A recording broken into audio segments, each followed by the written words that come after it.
everybody, the Great Dino Ranger here again, back with another review. Today we're going to be taking a look at another Safari Ltd figure, and that is the Majungasaurus. And this one is also a 2022 release, much like the Utah Raptor that we recently reviewed.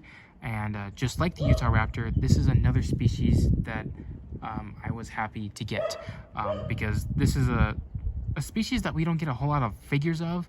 I mean, besides the Jurassic World Majungasaurus that we got back in 2020, I think that was really pretty much it.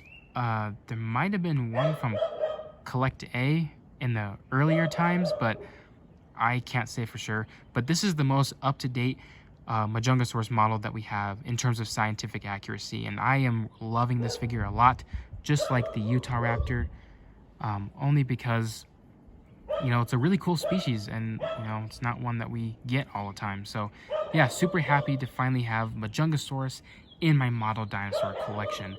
And just taking a look at it, it's a really great one. I love the sculpt and I love the pose on it.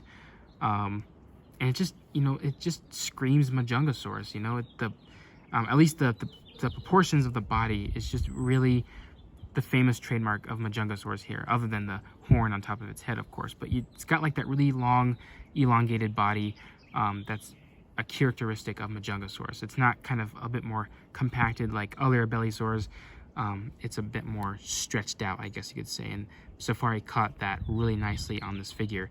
And it's a really cool, unique pose. Sometimes you get abelisaur figures that are just kind of plain horizontal in a neutral pose, and that's really it. This one has like its body risen up, the tail is kind of flexing the other way, its legs are in motion, and its head is risen up and it's roaring. So a really cool pose for a Majungasaurus.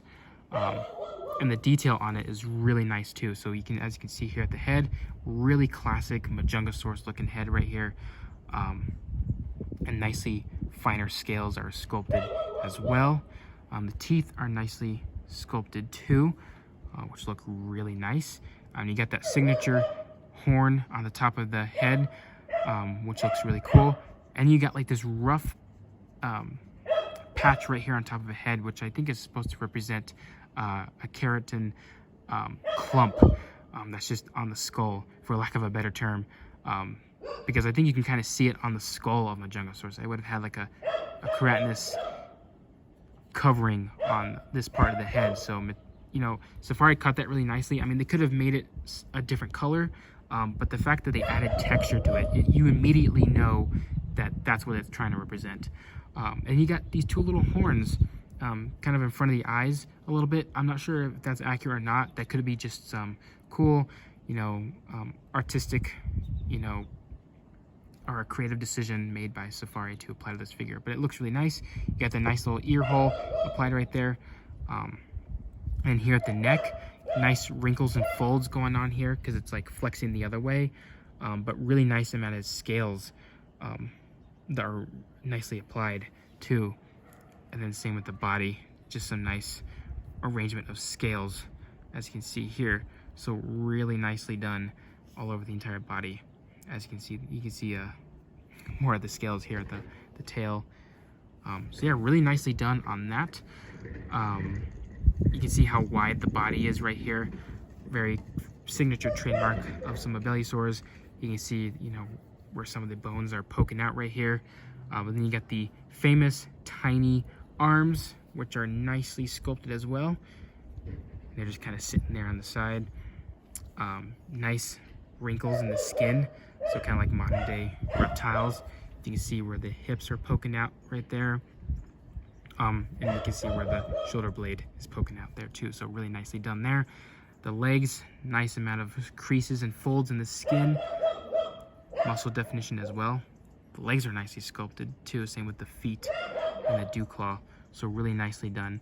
And I do apologize for that dog you can hear. It's my neighbor's dog, so I do apologize for that. Here on the other side, you can see the other leg, it's flexing the other way because it's in a kind of like a walking position. Some more muscle definition here and some of the stretching in the skin right here, which looks really nice. Same with the underside, really nicely done in terms of the scales. So yeah, really nicely done. A really realistic representation of this dinosaur. And obviously, just like every single abelisaur, it's got it's covered in all of these, what are they? Bumps or osteoderms, or just tiny little scales or spikes, but basically the same type of bumps that you'd see in all the other Abelisaurs like Carnotaurus. So that's really cool how Safari added that in, and I like how they're really noticeable on this one. They're not like too hidden, but they really pop, especially in terms of the shading whenever you're outside. So the osteoderms here pop really nicely on the figure, and I do like that a lot. So yeah, I really do like this Majungasaurus a lot. The colors remind me of like a, let's see, what was I gonna say? Oh yeah, the Majungasaurus here, the paint job really reminds me of the color scheme of the Rajasaurus that was seen in Prehistoric Planet, because that one was like living in like these volcanic fields, I believe is where it was. But it had like those dark colors with some of the lighter oranges and reds on it, so it kind of like screams like a volcanic dinosaur, and that's the vibe I'm getting with this Majungasaurus. Obviously it's not a Rajasaurus, it's a Majungasaurus, and funny enough, I compare it to a Rajasaurus because I think they both have a horn on top of their head. But yeah, like the dark color that is applied here, and then just the red stripes throughout the body, and then the red for like this keratinous part, and then the horn, and you even got red for the eyes, so that's really cool with a black pupil. So yeah, the colors work really well on this one. And then you got like this lighter white color for the underside, which looks really nice as well. And then a lighter fleshy color for the inside of the mouth with white for the teeth, which actually are painted really nicely on this one. Sometimes the paint looks a bit sloppy, but on this one it doesn't look too bad, I would say. So yeah, and I think there's even like a fleshy color on the inside of the nose to kind of match like the inside of the nostrils of modern day animals, so that's really cool. Yeah, really do like this one a lot, as I keep on saying. And then also you got like a black color for like the nails, so really well completed figure right here. For comparisons, we'll compare it with basically the other Abelisaur that Safari has made so far, I believe, and that is the Carnotaurus, probably the most famous of them all, I would say. And this one is a 2019 figure, which is hard to believe because 2019 feels like it was so recent, but it really wasn't. But yeah, these two look really cool together. The Carnotaurus here is also sculpted in a lot of these nice osteoderms. It's like a lot more than the Majungasaurus is, so that's really interesting. I didn't actually pick that up before, now that I compare it with the Majungasaurus. And I like how this Carnotaurus is really chunky, or more bulky and muscular than it usually is represented. It's usually represented as a very slim, thinner dinosaur, but this one is a lot more has a lot more meat on it, which I think is a bit more believable, because if it were a real animal, you know, there'd be a lot of body mass than what you're used to with the skeletons. But yeah, I really do like this Carnotaurus a lot. It's probably my favorite in terms of scientific accuracy for a Carnotaurus in my collection. And obviously I already have my favorite Jurassic World Carnotaurus model, but out of these two, you know, these look really nicely done together. I probably like the colors of the Majungasaurus probably a bit more than this Carnotaurus, but... And then, you know, just for fun, you know, since Majungasaurus is a Madagascar dinosaur, we'll compare it with another Madagascar dinosaur relative or native, and that is the Mashikasaurus. And I think this one's also part of the Abelisaur family, which is, I don't know, correct me if I'm wrong, but I think that's the case. And this one, I do like this figure a lot too. This one has seen better days.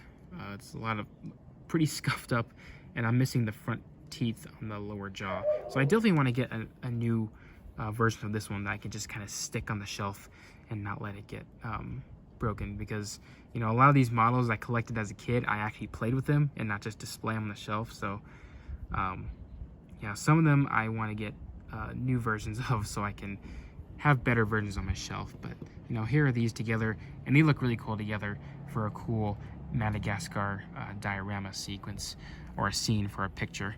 But yeah, you know, that's pretty much all I have to say for this Majungasaurus. I give this one a 10 out of 10. You know, I really love this figure a lot. I guess I'm just more happy with the fact that I have an actual scientifically accurate Majungasaurus in my collection, instead of the Jurassic Park one. That's obviously on my Jurassic World side of my collection, but it's really nice to have a more scientifically accurate representation of it. And I love the sculpt on it. I love the pose. I love the colors. Just a really nice figure overall. And for those of you who collect dinosaur figures from Safari or just any of them, I highly recommend getting this Majungasaurus. It's a really great figure. But yeah, just a super awesome one. Yeah, hope you guys enjoyed this review. Like, comment, subscribe, and I'll see you guys again for the next review.